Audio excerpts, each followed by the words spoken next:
At 19 years old, Sadie Hawkins walked down the aisle of a cold stone chapel in a dress that was not hers, toward a man she had never chosen, to seal a bargain she had never agreed to. Her stepmother had sold her, not with chains, not with cruelty disguised as love, but with the quiet efficiency of a woman settling a debt.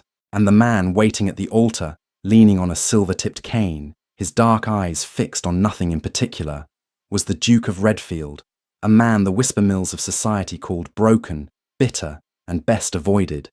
What no one told Sadie, what no one bothered to mention, was that behind those cold eyes lived a man who had stopped believing anyone would ever see him as anything other than his wound. And what no one told the Duke was that the girl marching toward him with fury stitched into every step of her white slippers was about to become the most inconvenient thing that had ever happened to him. Someone who refused to be invisible. If this story already has you, follow along. Drop a comment below. Team Sadie or Team Rupert? Let's see where the house stands. The drawing room of Hawkins' house had seen better decades. The curtains, once deep burgundy, had faded to a dusty rose that no amount of afternoon light could flatter. The silver on the mantel had lost its shine years ago, and the painting above the fireplace, a stiff portrait of the late Lord Hawkins, seemed to watch the room with the resigned disappointment of a man who had anticipated exactly this kind of decline. Sadie was seated near the window, a book open on her lap, her eyes not on the pages but on the garden below, where the gardener was losing his ongoing battle with an overgrown rose hedge. It was a Tuesday in early autumn, the kind of day that smelled faintly of rain and endings, and Sadie had the distinct sensation that something was about to go wrong. She had learned, in her 19 years, to trust that sensation. She heard her stepmother before she saw her, the precise click of Lady Aldrich Hawkins's heels on the parquet. Each step deliberate, each pause calculated. Lady Aldrich entered the drawing room the way she entered every room, as though she had already decided what was going to happen in it. She was a handsome woman, Sadie's stepmother. No one could deny that. Tall, composed, with dark hair arranged in a style that communicated both fashion and discipline, she possessed the kind of beauty that had always seemed less like a gift and more like a weapon she had learned to carry. She was not cruel in any dramatic way. She was simply efficient. And efficiency, Sadie had come to understand, could be its own form of cruelty. Behind her, hovering in the doorway with the expression of someone who very much wanted to be elsewhere, was Millicent, Sadie's half-sister, 17 years old, all golden curls and anxious eyes. Millicent was the one who had Lady Aldrich's cheekbones and their father's tendency toward panic. She shot Sadie a look that said, plainly, "I am sorry for whatever is about to happen." Sadie closed her book. Lady Aldrich sat across from her, folded her hands in her lap, and said, without preamble, "You are to be married." Sadie heard the words. She understood them individually. It was their arrangement, their specific, directed arrangement, that required a moment to absorb. "I beg your pardon," she said, and her voice was admirably level. "To the Duke of Redfield," Lady Aldrich continued, as though Sadie had not spoken. "The contract is already drawn. The ceremony will take place in 3 weeks. Time, at the chapel on his estate in the northern province." The room went very still. Even the curtains seemed to stop moving. "The Duke of Redfield," Sadie repeated slowly. She knew the name. Everyone in every drawing room from the capital to the coast knew the name. Rupert Redfield, the 6th Duke of Redfield, who had gone to the wars a celebrated officer and returned with a cane and a reputation for making anyone who looked at him with pity deeply regret it, who had not attended a single social function in 2 years, who was said to be, depending on who was doing the saying, either reclusive, damaged, terrifying, or all three simultaneously. "He requires a wife," Lady Aldrich said. "He has made inquiries. An arrangement has been reached that satisfies his requirements and resolves certain pressures facing this household." "Debts," Sadie said flatly. "You mean debts?" Lady Aldrich did not flinch. "I mean obligations. Your father, God rest him, left this family in a position that requires creative management. The Duke's settlement is more than generous. It will ensure Millicent's season, the maintenance of this house, and the comfort of this family for the foreseeable future. And what, Sadie asked, does it ensure for me? A very small pause, the kind that contained an answer Lady Aldrich did not intend to give. The title of Duchess, she said, security, a great house, more than most young women of your particular situation could reasonably expect. Sadie's particular situation. She did not miss the phrasing. Her particular situation was that she was the daughter of the late Lord Hawkins's first marriage, before Lady Aldrich, before Millicent, before the debts and the faded curtains. Her particular situation meant that she had no dowry to speak of, no powerful connections of her own, and a stepmother who loved her stepdaughter precisely as much as was required for social appearances, and not a fraction more. She looked at Millicent, still hovering in the doorway. Millicent's expression had gone from apologetic to something worse. Relief. Because the Duke had asked, and Lady Aldrich had made a decision, and the decision had not been Millicent. And as much as Sadie loved her half-sister, truly loved her, in the complicated way of sisters who share a father and not much else, that look of relief made something hard and bright ignite in her chest. I will not, Sadie said. Lady Aldrich's expression did not change. But you will. You cannot compel me to marry a man I have never met. I can, said Lady Aldrich, with the serenity of someone who has already reviewed their options and found them satisfactory. Make the alternative sufficiently unpleasant that you will choose this one. She rose from her chair, smoothing her skirts. 3 weeks, Sadie. I suggest you use the time to adjust your expectations rather than your objections. The Duke is not known for his patience, and neither, I'm afraid, am I. She left. Millicent made a small, wounded sound and disappeared after her. Sadie sat alone in the fading drawing room, the book still closed on her lap, and looked out at the garden, where the rose hedge had won. The chapel on the Redfield estate was 400 years old, and looked it, in the best possible way. Stone walls dark with age, narrow windows of coloured glass that threw fractured blues and greens across the floor, a ceiling that arched above like the inside of a prayer. Under different circumstances, Sadie might have found it beautiful. Under these circumstances, she found it a very elegant cage. She stood at the back of the chapel in the borrowed dress, ivory silk, slightly too long in the skirt, with sleeves that suggested a different era entirely, and looked at the man waiting at the altar. She had expected old. She had prepared herself, mentally, for old, or for something that matched the word broken, something diminished and pitiful that she could manage, that she could endure. She had not prepared for Rupert Redfield. He was tall, which the cane did not diminish, broad-shouldered, in a dark coat that fit him with the precision of someone who still dressed like a soldier, even if he no longer was one. His hair was dark brown, slightly too long for current fashion, and his face, the face that had watched her enter from 50 feet away with absolutely no change in expression whatsoever, was the face of a man who had once been, and perhaps still was, extraordinarily handsome. The jaw was strong, the eyes darker than she'd expected, set beneath brows that were currently arranged in an expression of complete and studied neutrality. He leaned on the silver-tipped cane with the ease of long practice, not leaning on it as on a crutch, but resting it at his side, like a man who has decided that if he is going to carry a burden, he will carry it with style. Sadie walked forward because she had decided, in the carriage ride here, that she would not give anyone, not Lady Aldrich, not the assembled witnesses, and certainly not the Duke, the satisfaction of seeing her hesitate.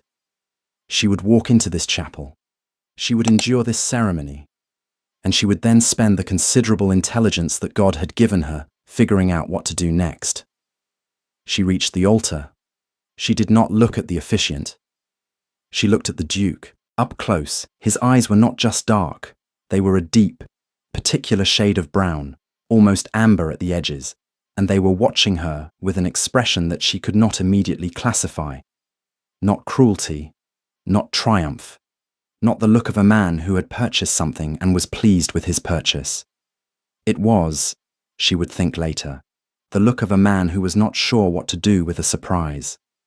"Miss Hawkins," he said. His voice was low, even, precisely modulated. The voice of a man who had learned to keep his volume down because he had discovered that quiet voices command more attention than loud ones. "Your Grace," she said. And then, because she had decided she would not pretend, she added, "I want you to know that I am here under protest." Something moved across his face, very fast, almost imperceptible. It might have been amusement. It was difficult to be certain. "I'm aware," he said. "I simply wanted to ensure that we began this arrangement with honesty, rather than performance." He was quiet for a moment. Then, "A reasonable preference." The officiant cleared his throat. They were married in 14 minutes. It was, Sadie thought, the most efficient catastrophe of her life. Redfield Hall was not what she had expected, which was becoming a theme. She had imagined something grim, a Gothic pile of stones, all gargoyles and draughts, and the pervading sense of accumulated misery. What she found instead was a house of surprising elegance, wide corridors lined with portraits and maps, rooms that were large without being cold, windows that caught the morning light and held it like something worth keeping. The gardens were immaculate. The library, she saw it briefly through an open door as she was escorted to her rooms, was enormous. The housekeeper, Mrs. Parton, was a small, efficient woman of perhaps 60, who had the look of someone who had served this family for so long that she had developed her own opinions about it. She showed Sadie to a suite of rooms in the east wing, a bedroom, a sitting room, a dressing room that had clearly been prepared with care. Fresh flowers on the dressing table, a fire already laid. Books on the side table, which suggested either coincidence or that someone had done a small amount of research. "The Duke takes his dinner at 7, Mrs. Parton said, "unless he has been writing, in which case it may be 8 or later. He prefers the small dining room. He does not require conversation at breakfast, but does not object to it at dinner.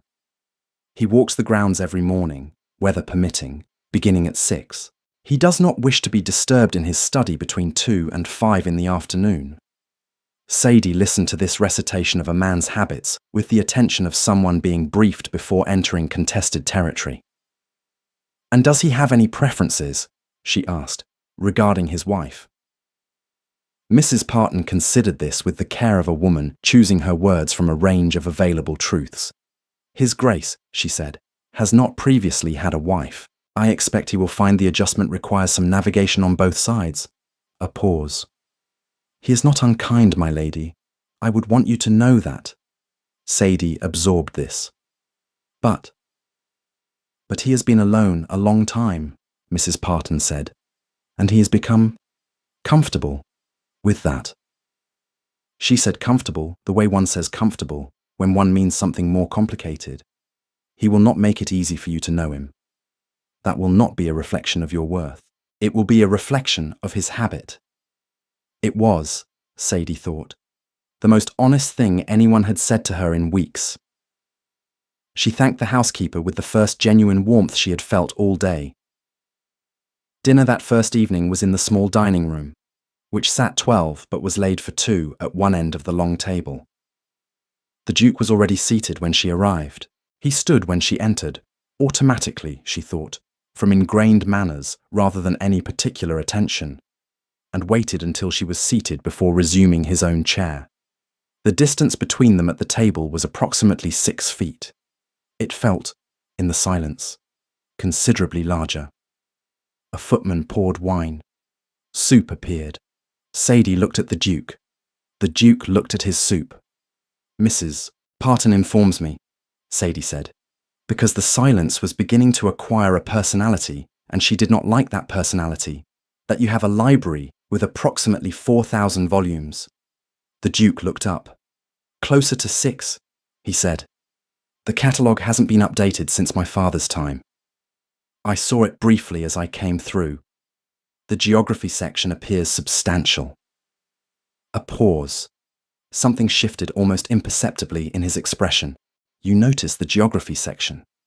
The spines are more worn than the others. Someone has been reading them." My father travelled extensively before his health declined. I inherited both the books and the habit of reading them. Have you travelled yourself? Extensively, he said, and then, with a flatness that closed the subject like a door, the wars took me to several continents. I found them educational, in the way that catastrophes tend to be. Sadie did not press. She had the sense that this was a man who offered information in small, carefully chosen doses, and that to reach for more than was offered would result in receiving nothing at all. She could work with small doses. She had time. I would like access to the library, she said instead, if that is acceptable. The house is yours, he said. And there was something in the way he said it, not expansive, not generous, but careful, as though he was recalibrating what those words now meant, that made her look at him more closely. He was looking at his wine glass. His left hand rested on the table, and she noticed, for the first time, the faint trace of a scar along the back of it, pale against the olive of his skin, a remnant of something she did not yet know. "Thank you," she said. He nodded, once, and returned to his soup. It was not, Sadie reflected, what one would call a warm beginning. But it was not cold either. It was something more interesting than either. It was wary. And wary, she had always found, was something you could work with. She had prepared herself, with grim practicality, for the wedding night. She had told herself that it was a thing to be endured, that worse things had been endured by women in worse circumstances, and that she would manage. What she had not prepared for was the knock at her door at 10:30, and the Duke standing in the corridor, fully dressed, holding a candle with the expression of a man who has rehearsed what he wants to say, and is not entirely certain the rehearsal was sufficient. "I wanted to say," he began, and stopped, tried again. "I am aware that this situation is not one you entered willingly." Sadie stood in the doorway of her room in her dressing gown, her hair loose around her shoulders, and looked at him. "No," she agreed. "I want to assure you," he said, "that I will not, that I have no intention of—" He stopped again. His jaw tightened, the way a man's jaw tightens when he finds himself saying something that requires more vulnerability than he has budgeted for. "I will not require anything of you that you have not, that is not offered freely." The candle in his hand was entirely steady. His eyes, however, were not. There was something behind them, a careful, guarded thing. Watching her reaction with the attention of a man who fully expected to be laughed at, Sadie felt, entirely against her better judgment, a very small and inconvenient wave of something that was not quite gratitude and not quite softness, but was somewhere in the vicinity of both. "That is," she said, choosing her words with matching care, "a more considerate statement than I expected this evening." Something crossed his face. "I am generally capable of consideration," he said. "I am simply not always capable of demonstrating it legibly." "I noticed," she said, and then, because it seemed important, "I will try to extend you the same courtesy, Your Grace. I cannot promise to be easy company, but I will try to be honest company, if that is of any value." He looked at her for a moment, a long, quiet moment, in which the candle flame moved slightly and cast shadows up along his face, softening the lines of it, making him look briefly like a younger man, a man who had not yet been to the wars. "It is of considerable value," he said, and then, before she could respond to that, "Good night, miss." He stopped. Sadie. Her name in his mouth was different than she had expected. Not the way one says the name of a stranger, something more careful than that. "Good night, Rupert," she said. His eyes moved to hers, just for a moment, startled, she thought, by the sound of his given name, as though it had been a long time since anyone had used it. He turned and walked back down the corridor. She watched him go, the candle casting a moving light ahead of him, his cane making its quiet sound on the stone floor, until he turned the corner and was gone. She stood in the dark doorway for a long time after. There was, between Sadie and the Duke of Redfield, a kind of careful architecture. Each of them had built their own structure of habit and distance, and for the first 2 weeks, they inhabited those structures politely, the way two people share a large house without ever truly sharing the same space. She had access to the library, as promised.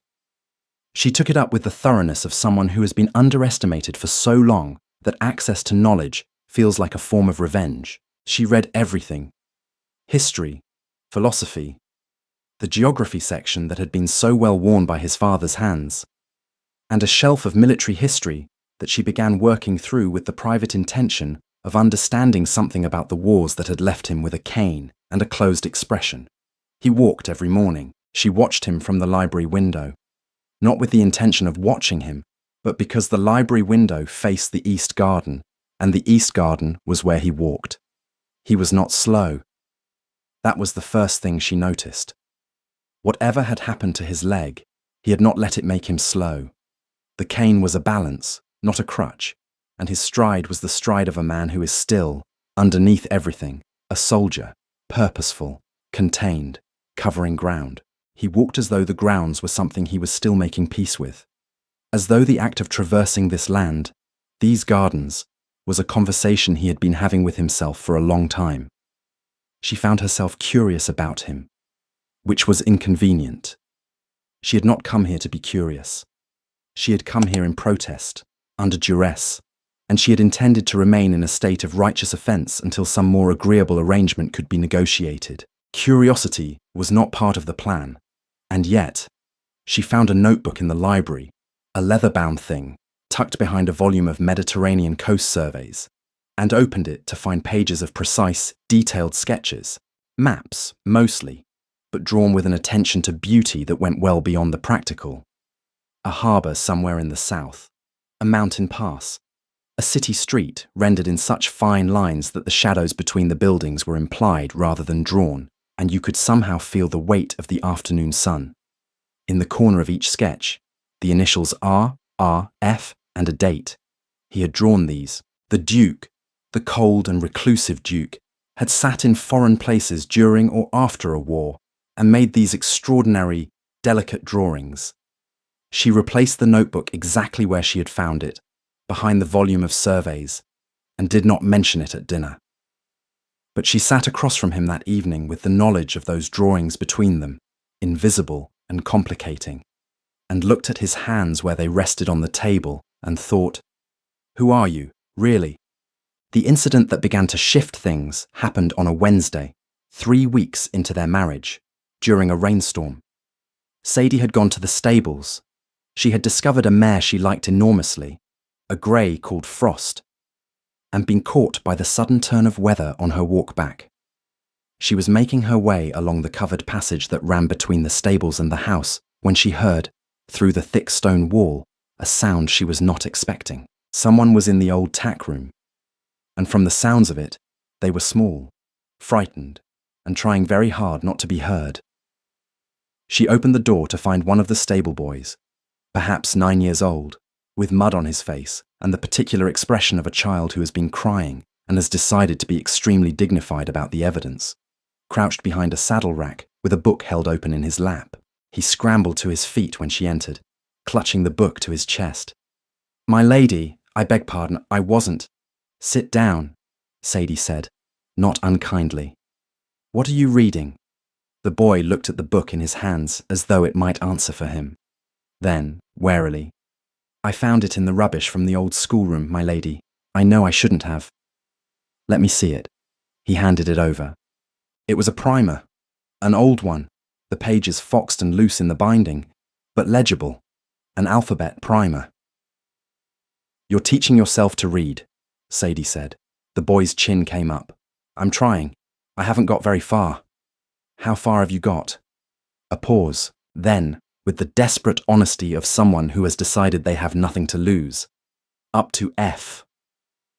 Sadie looked at this child, this 9-year-old boy crouching in a tack room in the rain to teach himself to read from a discarded primer, and felt something move in her chest that was entirely familiar. It was the feeling she had had in her father's house, in the years after Lady Aldrich arrived, hiding in the servants and stairs with a candle and a book. The feeling of reaching for knowledge with both hands because someone else had decided you weren't supposed to have it. My name is Sadie, she said. What's yours? Tom, my lady. Well, Tom, I am going to teach you G through Z, and then we are going to start again from the beginning. Properly. She sat down on a saddle rack. Come here. Tom looked at her with the expression of someone who is not entirely sure whether this is a rescue or a different kind of trap. Then he sat down beside her and opened the primer. She did not know that the Duke had seen them. He had been crossing the passage when the rain began and had taken the same covered route from the grounds and had paused at the open door of the tack room, the door she had left open because the rain outside made a kind of curtain across it, and seen his wife sitting on a saddle rack in a rain-damp dress, patiently pointing at letters in a battered primer, while a stable boy repeated them with the intensity of someone diffusing something fragile and important. He stood in the corridor for 2 full minutes, watching through the gap in the door, and then walked on. At dinner that evening, he was quieter than usual. Sadie, who had become accustomed to calibrating his silences, noted that this one was different. Less the silence of withdrawal and more the silence of someone who is thinking about something that has surprised them. Tom in the stables, the Duke said eventually, over the second course. How did he seem? Sadie looked up. Determined, she said, and rather further along with his alphabet than F. The Duke looked at his wineglass. He arrived on the estate 6 months ago, from the workhouse. I know, Sadie said. He told me.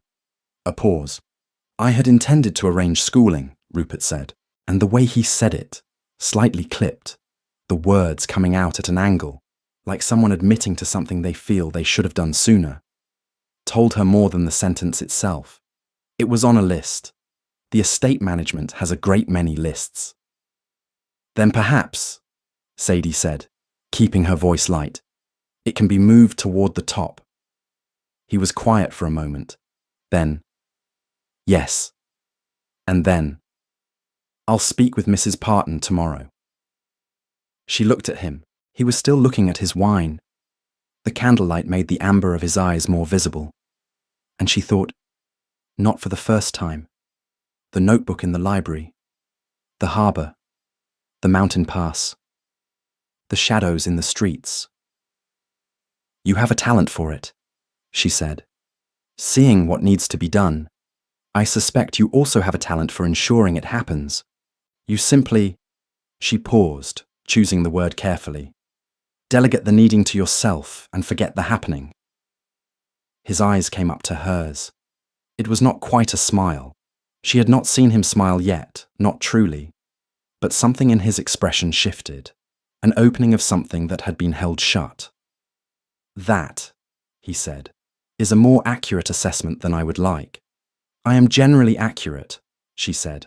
I'm beginning to understand that, he said, and he picked up his wineglass, and something had changed between them without either of them quite doing anything to change it, and dinner continued, and it was warmer than it had been. She returned to the sketchbook. She had been telling herself, for 2 weeks, that she had replaced it exactly as she found it, and that was that. A small, private thing she had stumbled upon and had no claim to. But the drawings followed her out of the library and into her sleep.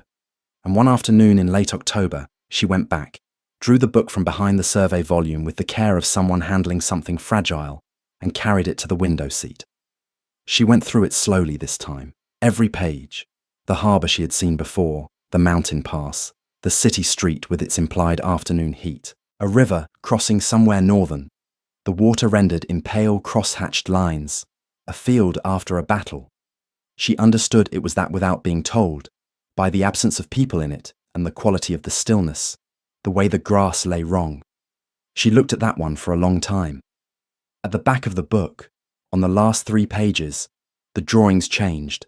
They were not foreign. They were here. The Redfield grounds, the rose hedge, the greenhouse seen from a distance in morning light. And on the final page, small and precise and undeniable, the library window, from outside, with a figure seated in it. A woman, her hair loose, a book open in her lap, her face turned slightly toward whatever was beyond the page. It was her, drawn from the garden, from below. Drawn, recently. The date in the corner was 3 weeks ago. which was 2 weeks before she had first found the sketchbook, which meant he had replaced it here himself, which meant she sat with that knowledge for a very long time. That evening, she carried the sketchbook to the small sitting room where Rupert was reading after dinner, set it on the table beside his chair, and sat down across from him without saying anything. He looked at the sketchbook, then at her. Something moved across his face that was not quite alarm and not quite resignation, but contained elements of both. "You found it," he said. "Behind the survey volume," she confirmed. "Some weeks ago." "I see." He looked at the book, did not reach for it. "I should explain." "You don't have to," she said. "I simply wanted you to know that I had seen them." A pause. "All of them, including the last page." The fire was doing something quiet and steady in the grate. Outside, the October wind moved through the grounds. "I draw what I find worth looking at," he said, and his voice was very careful, in the way of someone delivering a truth they have not yet decided is safe to deliver. "I have drawn those grounds for years. The compositions have shifted recently. Shifted toward the library window." "Yes." Sadie looked at him. He was looking at the sketchbook, and the line of his jaw was the line of a man holding still against the pull of something. "Rupert," she said. He looked up. "I am glad you drew it," she said simply. "I am glad that I am in it." He was silent for a moment, the particular silence of a man receiving something he had not allowed himself to anticipate. Then, quietly, "So am I." She picked up her book. He picked up his. The sketchbook sat on the table between them, open to nothing, but present. A small, declared thing in the space they were slowly, carefully learning to share.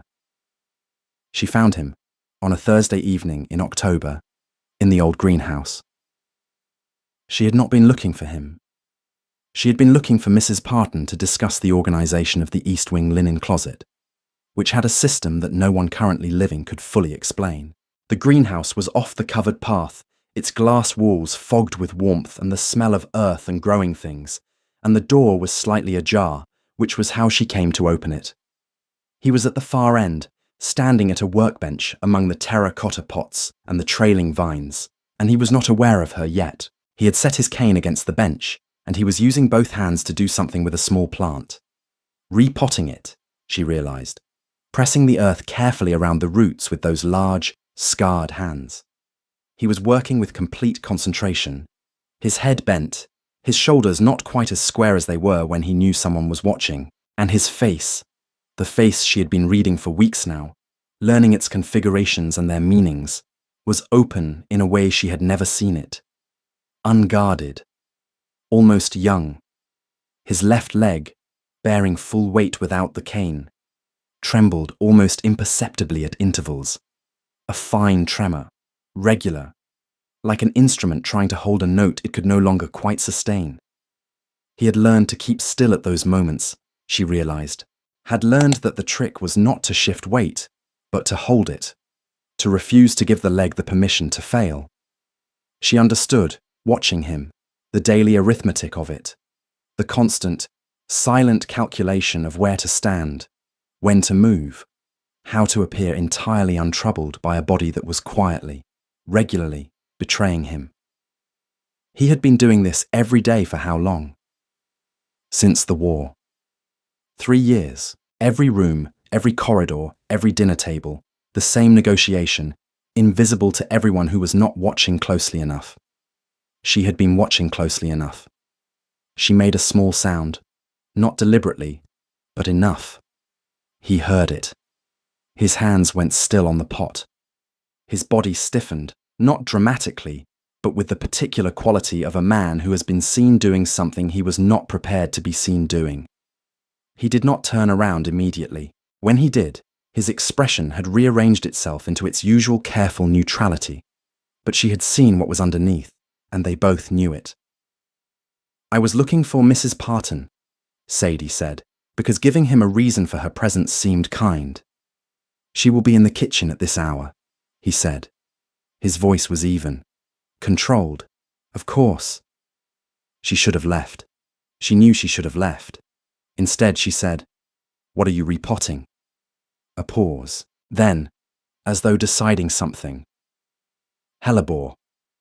They bloom in winter." He looked down at the plant. "My mother grew them.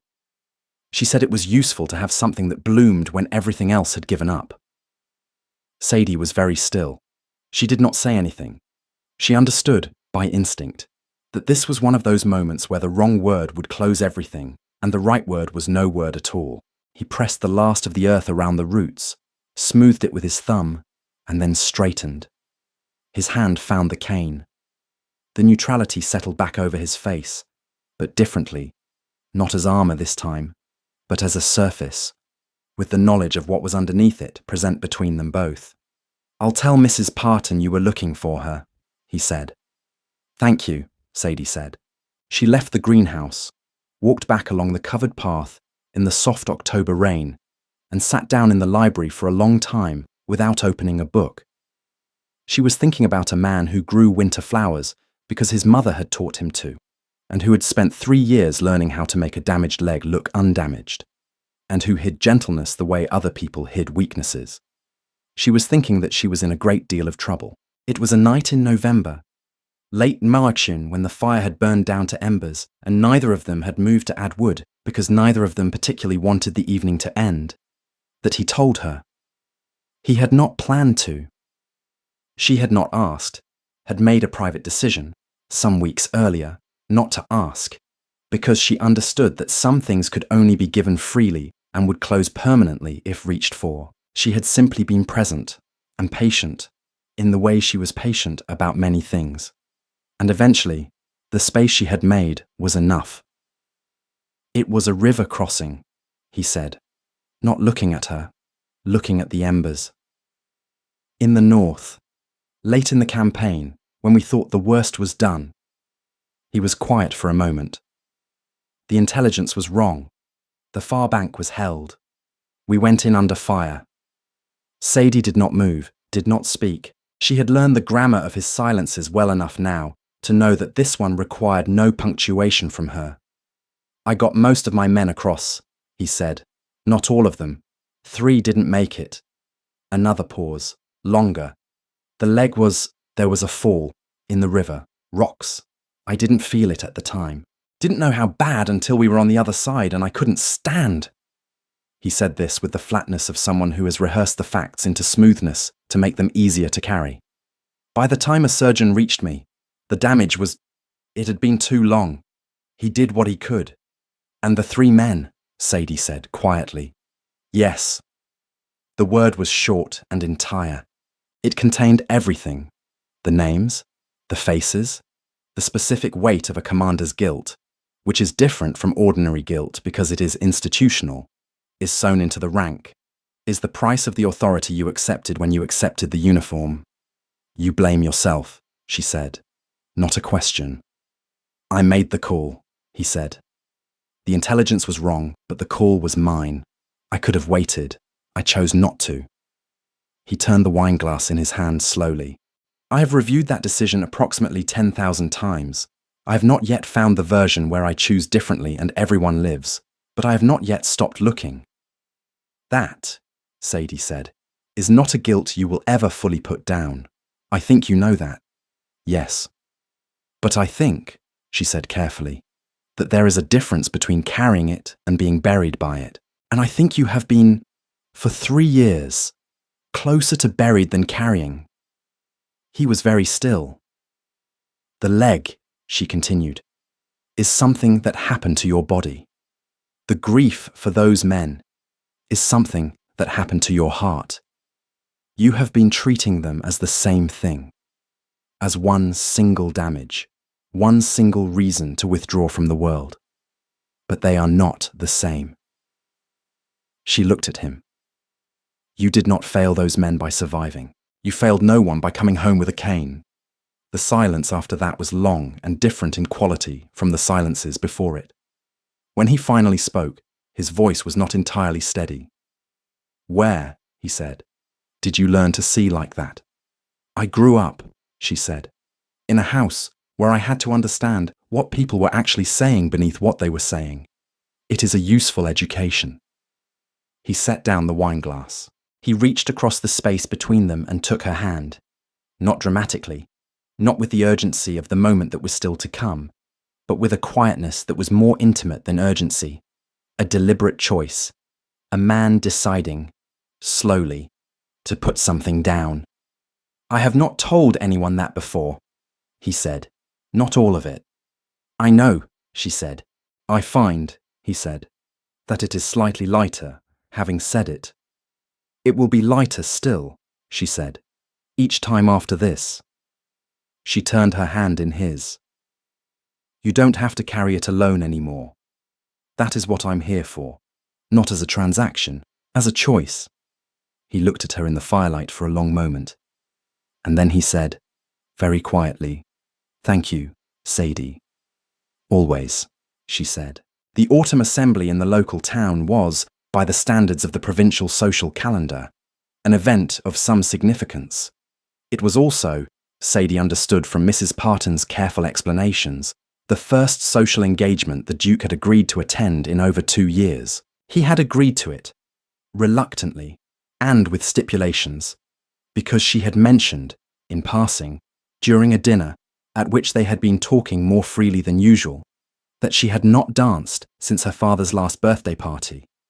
She had not intended it as a petition, but something in the way she had said it, not wistfully, exactly, but with the particular quality of someone noting an absence they had stopped expecting to fill, had apparently worked on him. He had told her, the following morning at breakfast, in the tone of someone issuing a matter-of-fact instruction, that they would be attending the autumn assembly on Saturday. She had looked up from her toast. "We, if that is agreeable to you," he said, and looked back at his newspaper with the focused attention of a man who is not going to acknowledge that he just did something thoughtful. "It is," she said, and returned to her toast, and smiled at it, privately, where he could not see. The assembly rooms were warm and crowded, a condition the local gentry appeared to find entirely desirable, and the Duke of Redfield's arrival with his new Duchess caused precisely the level of sensation that Sadie had predicted, and that he had anticipated with grim fatalism. She felt the room adjust itself around them, conversations dipping, resuming louder, eyes moving across them with the practiced indirection of people who have been trained not to stare, but have stared anyway. She watched him receive this attention with the absolute stillness of a man who has decided that the only available response to being looked at is to look back. He was not cold. Exactly. He was contained. He stood with the cane easy at his side and nodded to those who approached with greetings, and his responses were measured and complete, and no one would have described him as warm. But no one could have called him diminished. They were watching his leg. That was the center of it. That was what every polite glance and careful non-stare was actually doing. Checking for the cane, reading the damage, making their private assessments. She felt a wave of something fierce and protective that surprised her with its intensity. The dancing began. She did not ask him. She had not planned to ask him, had not even considered it possible. It simply arose in her, fully formed, the way certain decisions do. She turned to him, and he was watching the floor with an expression that contained, very deeply buried, something she now knew how to read. The look of a man who wishes and expects not to receive. "Dance with me," she said. He looked at her. "One dance," she said, "the slow one. I've been watching the floor and there's a position near the window where no one will be behind you." She said this last part without inflection, matter-of-factly, because offering him dignity was more important than performing the consideration. Something moved behind his eyes, complex and rapid and not entirely comfortable. "I have not danced," he said, "since before the war." "Then it will be new for both of us," she said. "I am rather out of practice myself." A very long pause. The music changed, a slow waltz, as she had predicted. The floor shifted and opened. He gave her his hand. They took the position near the window, as she had suggested, and she was not going to pretend that the first few steps were not an act of will on his part. She felt the adjustment in his grip when the rhythm required a shift of weight. felt the steadiness he was constructing in real time out of determination and long practice. He was not graceful, not exactly, but he was present. Entirely, completely present in a way he was not always. As though the act of this, the music, her hand in his, the necessity of moving through space together, had stripped away the careful structure he maintained and left something more essential. His hand at her waist was warm. His eyes, when they met hers, which they did, more than required by the dance, were open in a way she had only glimpsed twice before. In the greenhouse, among the hellebore, in the corridor outside her room on their first night. "You are managing quite well," she said, quietly, so only he could hear. "I am managing at all," he said, "because you chose a position where no one is behind me, and I can calculate the floor." The corner of his mouth moved, not quite a smile, but its cousin. That was not accidental. "No," she agreed. "You make a habit," he said, "of doing things quietly that require a great deal of thought. I prefer that to making a fuss about the thought and forgetting to do the thing." He looked at her. The music moved them through a turn, and he managed it.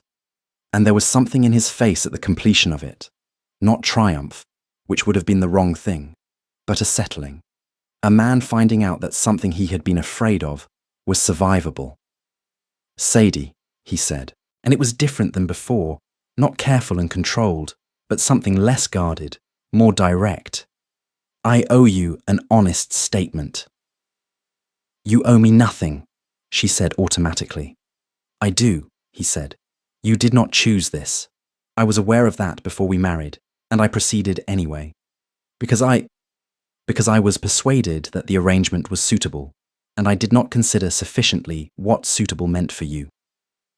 The hand at her waist tightened fractionally. "That was wrong of me. I am sorry for it." Sadie missed half a step. She recovered it. The Duke, to his credit, simply adjusted. "That," she said, when she had her voice under full control again, "is the most words you have said consecutively since I have known you." "Yes," he said, "I am aware. And yet you said them anyway." "I am working," he said, "on the theory that honesty is better than silence, even when it is more expensive." She looked at him. He looked at her. The music was doing something slow and inevitable around them. "It's a good theory," she said. "I will return the expense. I came here in rage. I stayed in refusal. And somewhere between the library and the greenhouse, and a dinner where you agreed to arrange schooling for a 9-year-old in a tack room, I stopped being simply angry." A pause. "I am not entirely sure what I am instead, but it is not anger." He did not respond immediately. The dance moved them through one more turn, and then the music gentled toward its close, and they slowed, and stopped, and stood. "I think," he said quietly, "that we might be something new. Neither of us has a word for it yet." "I can be patient," she said. The corner of his mouth moved again, fully this time. A smile, real and rare and a little uneven, as though it hadn't been used recently and needed a moment to find its shape. "I'm beginning to understand that you are patient about a great many things, including the things you have every reason not to be patient about." She felt something in her chest that she recognized, with a kind of helpless clarity, as the point of no return. It was inevitable, perhaps, that the progress they had made would be tested. Growth without friction is not growth. It is simply drift. And the argument, when it came, arrived in the way real arguments always do, not over the thing it was actually about, but over a smaller thing that happened to be carrying the weight of the larger one. It was a letter from Lady Aldrich. Sadie received it one morning in November, 3 months into her marriage, and read it at the breakfast table with a stillness that the Duke, across from her, noticed but did not immediately comment on. The letter was, in Lady Aldrich's particular style, efficient and warm in its surface and cold in its intentions. It inquired after Sadie's health. It mentioned Millicent's upcoming season. It noted, with careful casualness, that the Duke's settlement had resolved the most pressing of the family's obligations, and that Lady Aldrich hoped Sadie understood the extent to which she had. The phrase was used without irony. Served her family. Served her family, as though she had brought them a tray. She set the letter down. She picked up her tea. She set the tea down. "Is it bad news?" Rupert asked. "It is my stepmother's particular form of good news," Sadie said. "Which is to say, good news for her conveyed in a manner designed to ensure I feel the appropriate gratitude for having made it possible." Rupert was quiet. "And she reminds me," Sadie said, and her voice had taken on the particular quality it acquired when she was managing something difficult, "that I have served my family." That phrase, served, she looked up, as though a daughter is a resource to be deployed. "She is not wrong," Rupert said carefully, "that the settlement resolved the family's debts." Sadie looked at him. "That is," he stopped. "I mean that the practical outcome—" "I know what you mean," she said. Her voice had gone flat. "You mean that the transaction was a sensible one, and that the results are satisfactory, and that perhaps the manner in which it was executed is a secondary concern relative to the outcome achieved." He had the look of a man who has said the wrong thing and is attempting to determine how wrong. "That is not what I meant," he said, but there was a hesitation in it. The hesitation of a man who is not entirely sure that it isn't what he meant. "It is exactly what you meant," Sadie said. She stood up from the table. She was not going to cry. She was furious, which was better than crying, fiercer and more useful. "You are an intelligent man, Rupert, and I have given you considerable credit for it. But I want you to hear me clearly. I am not a problem that was solved. I am not a resource that was deployed. I am a person who was handed to a stranger to pay off a debt she did not incur. And the fact that the stranger has turned out to be—" She stopped. Her voice was not entirely steady. She made it steady. "The fact that this is not as terrible as I feared does not erase the terms of the original transaction." The room was very quiet. "No," Rupert said. He said it with a quietness that was different from his usual quiet, lower, more fundamental. "It does not." "Then please do not," she said. "Speak about it as though it does." She walked out of the breakfast room. She was halfway down the corridor when she heard his cane on the floor behind her. "Sadie." She stopped, did not turn around. "You are right," he said. "I spoke carelessly. And not only this morning." He paused. When he continued, his voice had the quality she had come to recognize as his form of effort. The voice of a man pushing past the point where he would have stopped. "I arranged this marriage because I required one. I selected you." He paused on the word, and she understood that he heard what was wrong with it. "Because the terms were convenient. I told myself that was enough. That convenience could become something livable." Another pause. I was not thinking about you. I was thinking about the problem. You are not the problem." She turned around. He was standing 6 feet away in the corridor, his cane in his left hand, and his face was doing something she had only seen it do twice before. It was entirely undefended. No neutrality, no studied control. Just a man who had said a thing he could not unsay and was not trying to— "No," she said. "I am not." "I know that now," he said. "I knew it before now.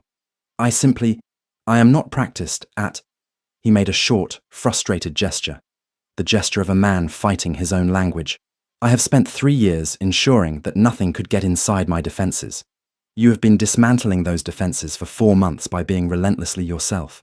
And I have not been telling you what that cost me, because I did not know how." Sadie looked at him for a long moment. "What does it cost you?"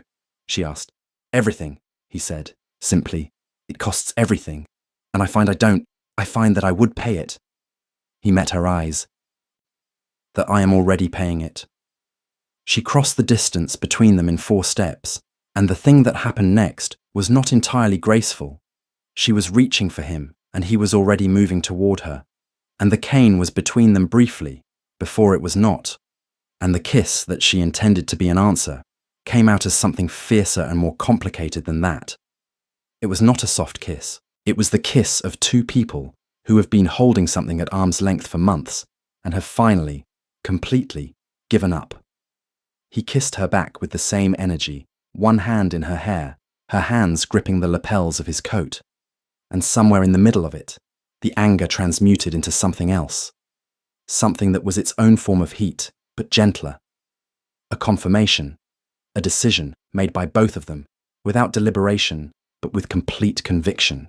When they separated, the corridor was very still around them. "Well," Sadie said. Her voice was not entirely steady. "Yes," Rupert said. His was not either. They stood in the corridor, 2 feet apart, breathing. "I am still angry," she said, though it was less true than it had been 5 minutes ago. "I know," he said. "You should be. I behaved badly, and I will work to be better." A pause.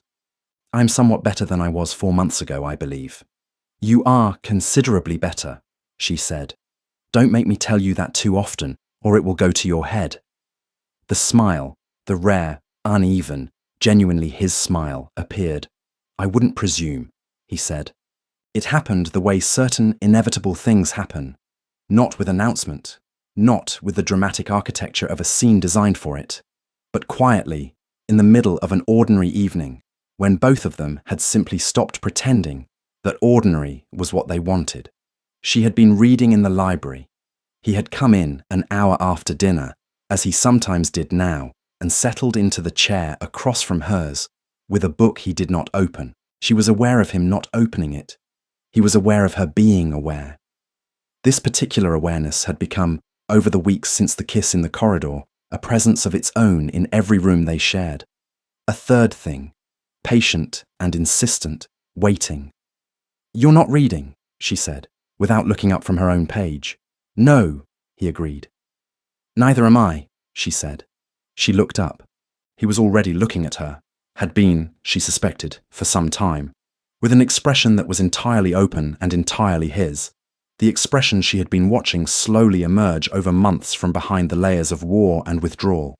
He was not performing composure, he had simply run out of reasons to maintain the distance. "Sadie," he said. Her name in his mouth still did something to the air. "Yes," she said, not as an answer to a question, as a decision.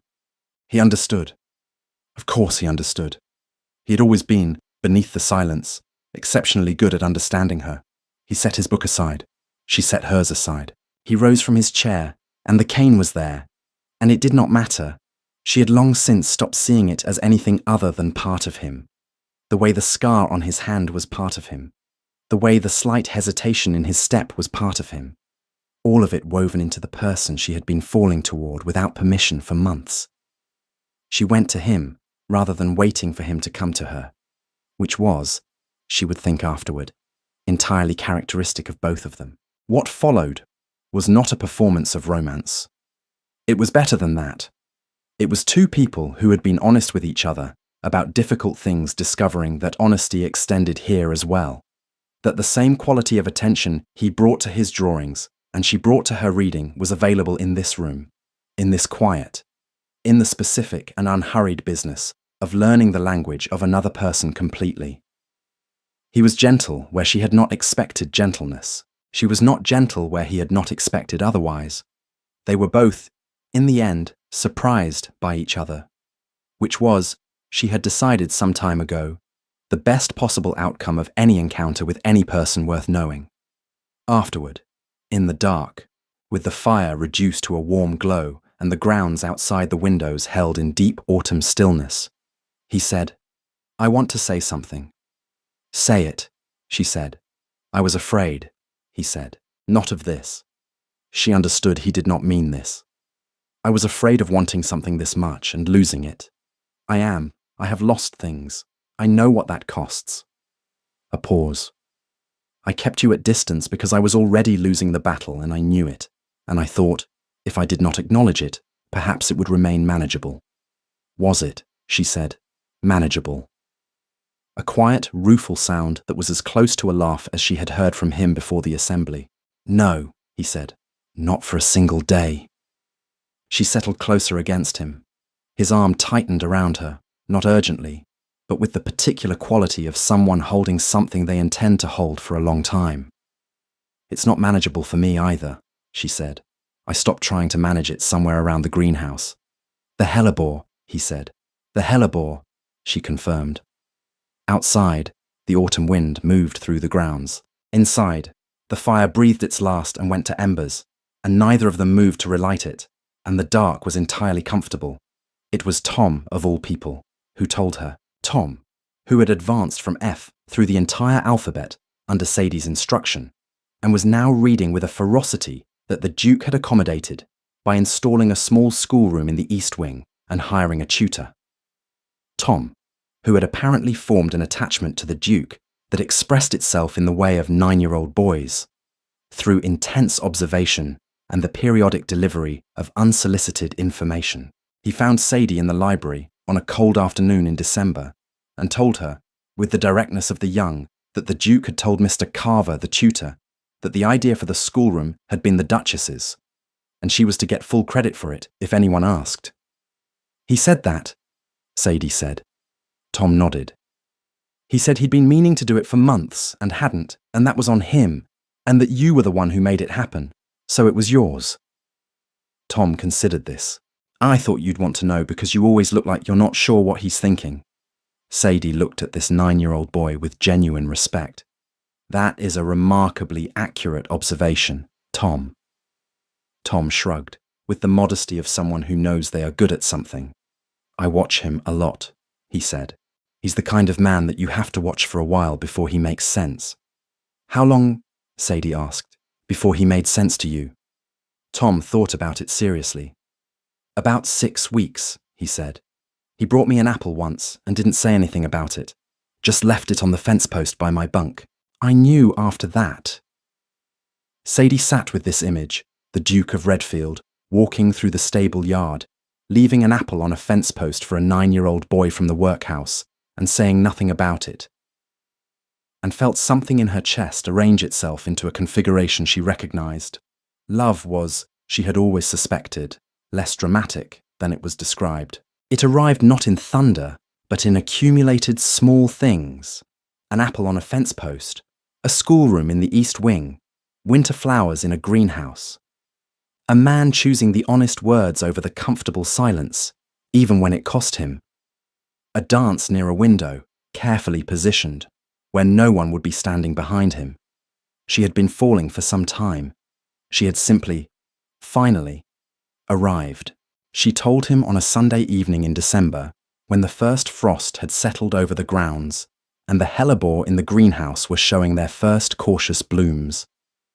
She had been working up to it for a week, composing the statement in her head the way she composed arguments, with precision and clarity and the removal of anything superfluous. In the end, she said it at dinner, in the middle of a conversation about an entirely different topic, because that was when it arrived, fully formed and unwilling to wait.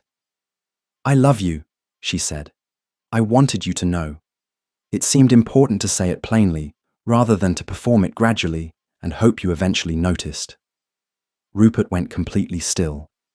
Not the stillness of surprise, or not only that, the stillness of a man to whom something extraordinarily important has just been said, and who is applying the full force of himself to receiving it correctly. When, he said. It was not the question she had expected. I'm not certain of the exact date, she said. It was not a single moment. It was the notebook in the library, and the stable boy, and the dance, and the corridor after the argument. It was accumulated. She looked at him. When for you? He was quiet for a long moment. The chapel, he said. Sadie blinked. The wedding. You said you were there under protest. The ghost of the smile. You had been handed to a stranger in a borrowed dress to resolve a financial problem.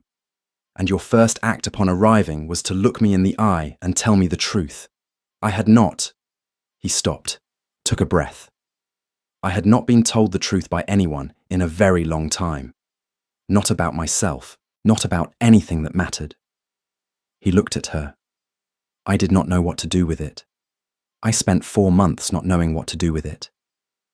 And now, she asked. Now, he said. I know. He set down his wineglass and looked at her with the open, undefended expression that had once been rare and was becoming. Slowly. his natural face, the face behind the face, the one that had always been there under the layers of war and loss and careful isolation. I love you. I have loved you since the chapel, perhaps, or since the library, or the greenhouse, or some particular evening at this table, when I realized that the house was not quiet anymore, and I did not miss the quiet. He held her gaze. You have made this a home. I did not know it required one until you arrived and showed me what it had been missing. Sadie sat across the table from the man she had walked toward in fury and arrived at in love, and let the warmth of that settle through her completely.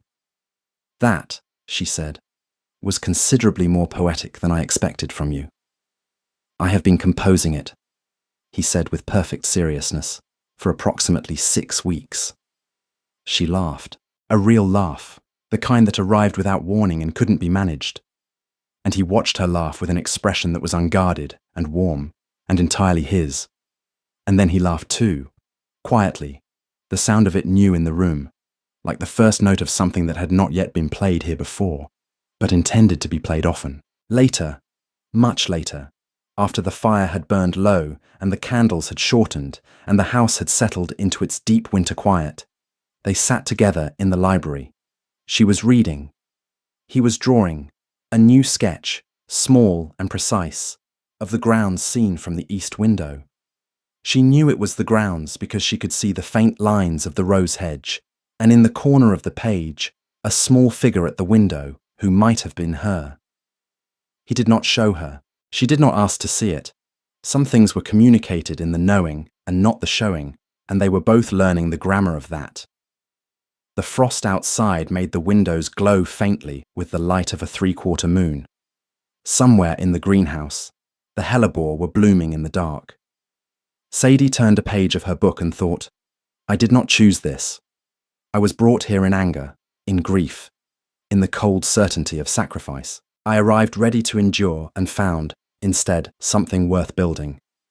She thought, the best things, perhaps, are rarely the ones we would have chosen if left entirely to ourselves. The best things arrive like he did, unexpected, difficult, guarded and honest and full of quiet apples left on fence posts and winter flowers grown for a dead mother.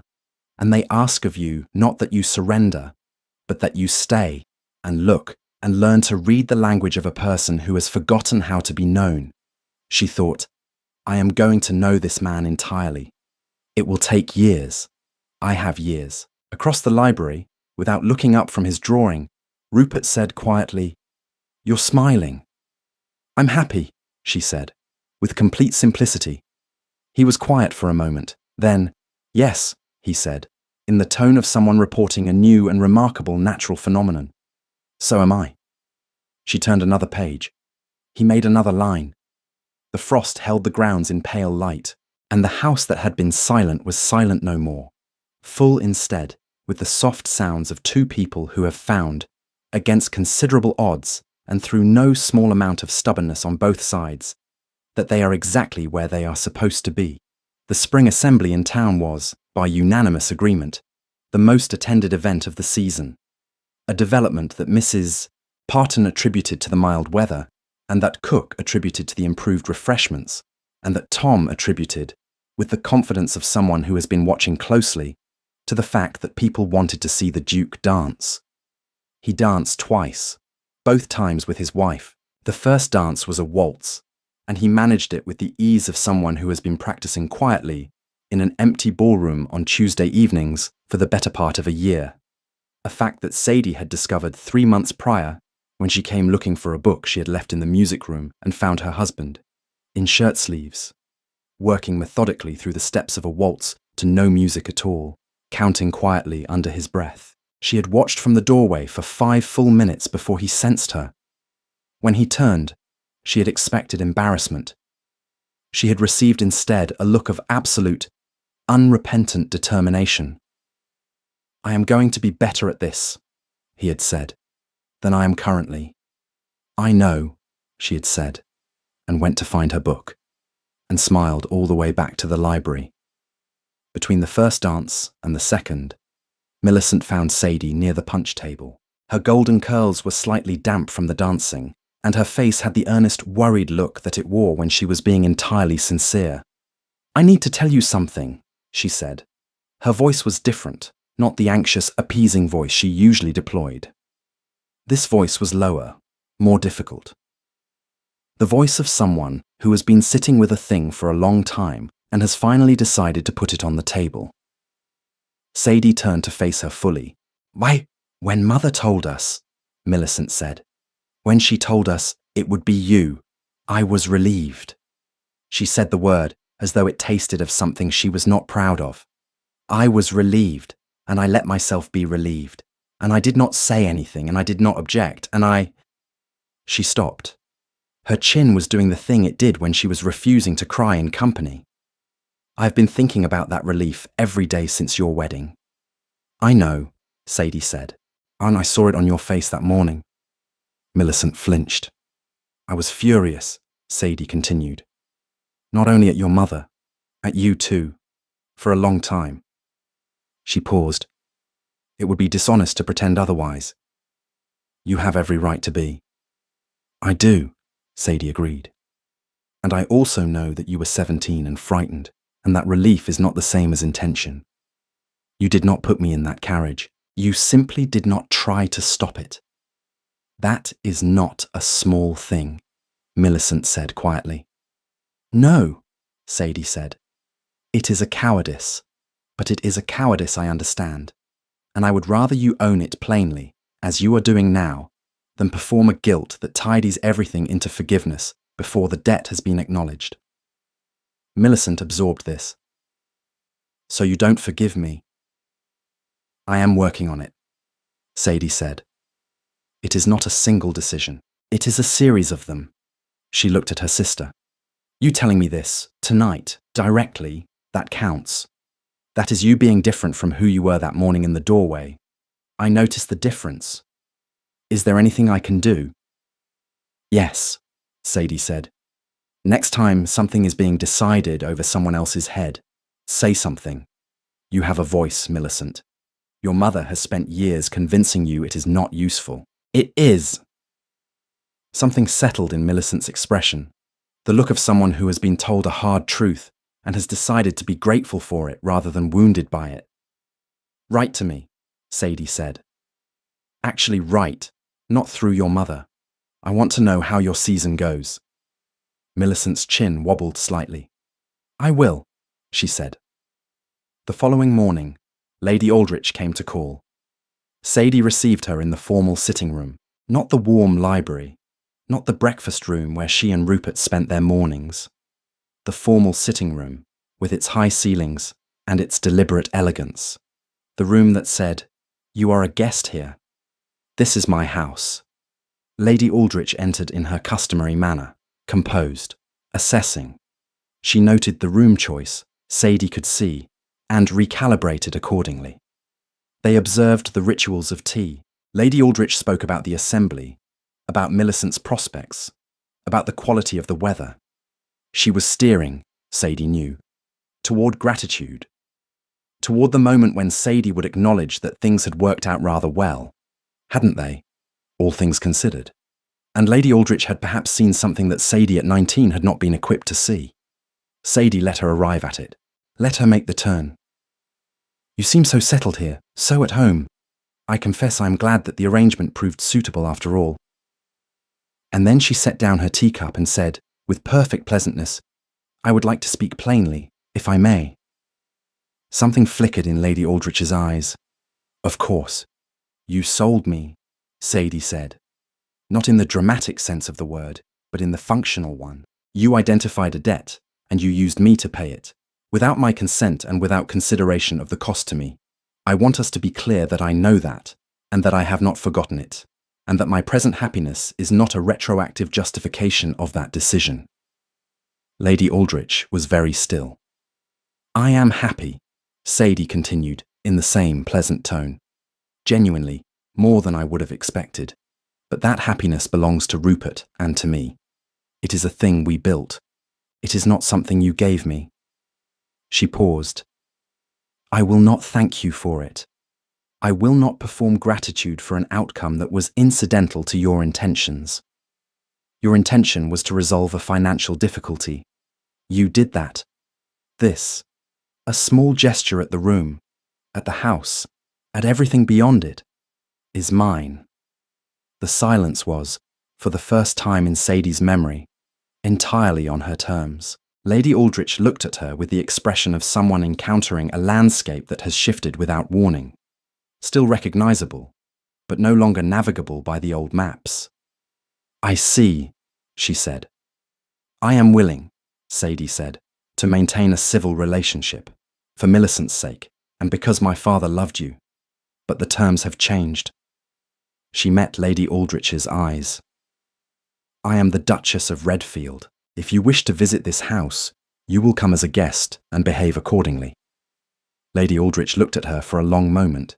Then, with something that was not quite respect, but was the first cousin of it, you have changed. I have not, Sadie said. I have simply stopped being someone you could afford to overlook. The visit concluded with courtesy on both sides and warmth on neither, which was, she reflected, an honest result. Not forgiveness, not rupture, an accurate accounting. Rupert found her in the library afterward, sitting in the window seat with a book she was not reading, looking out at the grounds. How was it? He asked. Clarifying, she said. He sat down beside her, not across from her, beside her, close enough that his shoulder was against hers. He picked up his own book. Good, he said. She leaned her head briefly against his shoulder. He turned a page. Outside, the spring was just beginning to arrive, tentative and pale green, and entirely sure of itself, the way springs always are, as though the cold of winter is simply a thing that gets left behind. The second dance was announced. Rupert came to find her. He appeared at her elbow with the quiet, precise timing of a man who has been keeping track of her in a crowded room without appearing to. He glanced briefly at the door through which Lady Aldrich had departed, a brief, assessing look, then offered Sadie his hand without a word. She took it. They took the floor. The music was the same slow waltz it always was, and the room was the same warm, watching room, and he moved through it with the ease of someone who has made peace with being seen, not despite his cane, not in spite of it, but entirely, simply himself. A man who had been to the wars and come home with a wound, and a wife who looked at both without flinching. She felt him relax into the dance, the particular release of a body that has stopped bracing. His hand at her waist was sure. His eyes, when they found hers, were steady and warm, and entirely without distance. You handled her well, he said, quietly. I handled her accurately, Sadie said, which is better. Yes, he agreed. The music moved them through a turn.